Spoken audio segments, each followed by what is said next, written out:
Hi friends, அனைவருக்கும் வணக்கம். இன்றைக்கி கலையின் சமையலில் நம்ம பார்க்க போகிற ரெசிபி மேங்கோ ஜில்லிங்க. இது எப்படி செய்யலான்னு பார்க்கலாம். அதுக்கு முன்னே கலையின் சமையலை சப்ஸ்கிரைப் பண்ணாதவங்க சப்ஸ்கிரைப் பண்ணிக்கோங்க. இதுக்கு நான் மல்கோவா மாம்பழம் எடுத்திருக்கேங்க.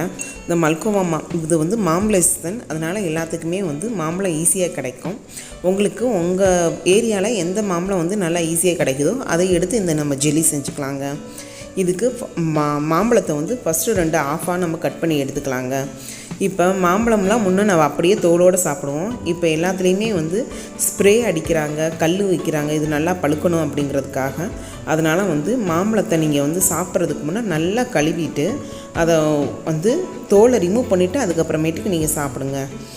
இப்போ நம்ம இந்த ஜெல்லி செய்கிறதுக்காக 2 ஆஃபாக கட் பண்ணிவிட்டு நடுவில் இந்த கத்தியை வச்சு 4ஆக கட் பண்ணி விட்டுக்கலாங்க.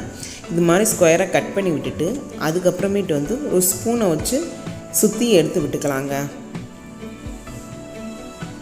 இப்போ எடுக்கும் பொழுது நமக்கு ஈஸியாக அது ஸ்கிப்பாக வந்துடும். பசங்களுக்கு ஒரு சின்ன ஸ்டிக் போட்டோ ஒரு ஸ்பூனை போட்டோ கொடுத்துட்டோன்னா பசங்க ஈஸியாக எடுத்து சாப்பிட்டுக்குவாங்க. இது குழந்தைங்க மட்டும்தான் சாப்பிட்ணுன்னு இல்லைங்க, குழந்தைங்கலேருந்து பெரியவங்க வரைக்குமே இதை நல்லா சாப்பிடலாம். இதில் சுகர் பேஷண்ட்ஸ்லாம் சாப்பிடக்கூடாது அப்படின்னு சொல்லுவாங்க. இதில் சுகர் மட்டும் இல்லைங்க, மெக்னீஷியம், பொட்டாசியம், விட்டமின்ஸ் எல்லா சத்துமே இதில் ரொம்ப ஜாஸ்தியாக இருக்குது. இதனுடைய இலையில இருந்து இதோட பட்டை வரைக்கும் கூட இது மருத்துவ குணம் ரொம்ப ஜாஸ்தியாக இருக்குது அப்படின்னு சொல்கிறாங்கங்க. அதனால் எல்லாருமே தைரியமாக மாம்பழத்தை சாப்பிடலாம்.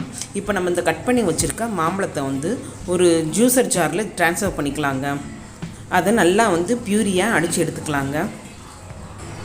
பியூரியாக அரைக்கிறதுக்கு இதுக்கு தேவையான அளவுக்கு 1 டம்ளர்லேருந்து 1/2 டம்ளர் வரைக்கும் நல்லா தண்ணியை விட்டு நல்லா ஃபைன் பேஸ்ட்டாக அரைச்சி எடுத்துக்கலாங்க.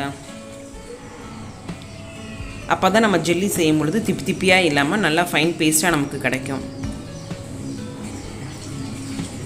இப்போ நல்லா அரைச்சி எடுத்தாச்சு. அதை ஒரு பேனில் ட்ரான்ஸ்ஃபர் பண்ணி வச்சுக்கலாங்க.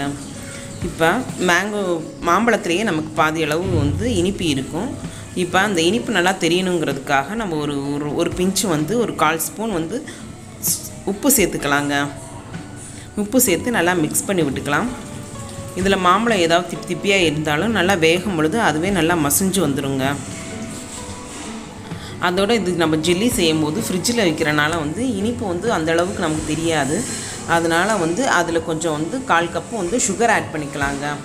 இது நல்ல பேஸ்ட்டாக நமக்கு வரணும் அப்படின்னா, இந்த ஜெல்லி கன்சிஸ்டன்சி வரணும்னு சொன்னால் இதில் ஒரு 2 ஸ்பூன் அளவுக்கு கார்ன்ஃப்ளவர் மாவு இருக்குது இல்லைங்களா, அதை தண்ணியில் நல்லா கரைச்சிட்டு அதை இந்த மேங்கோ பியூரியில் ஆட் பண்ணிக்கலாங்க.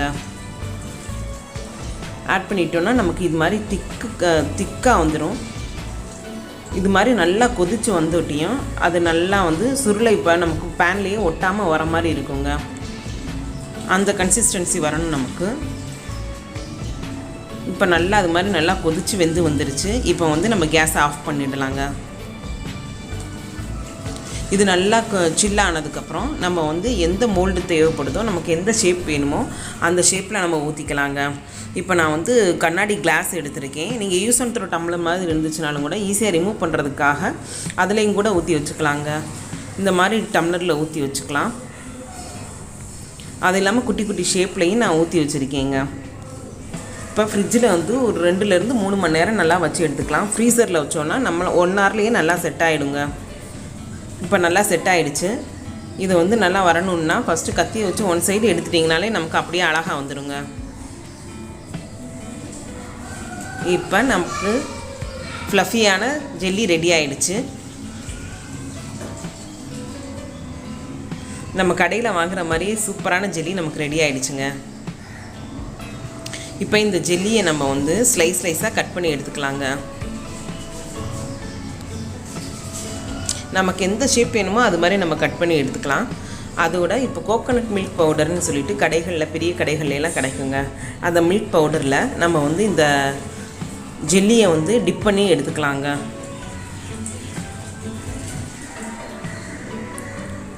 இந்த ஜெல்லியை 2 பக்கமே அந்த கோகோனட் மில்க் பவுடரில் டோஸ்ட் பண்ணி எடுத்துக்கலாங்க.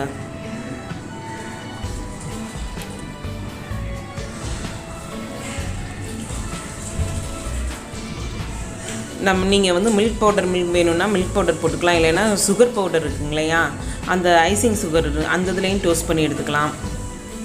உங்களுக்கு எல்லாமே ஆப்ஷனல் தாங்க.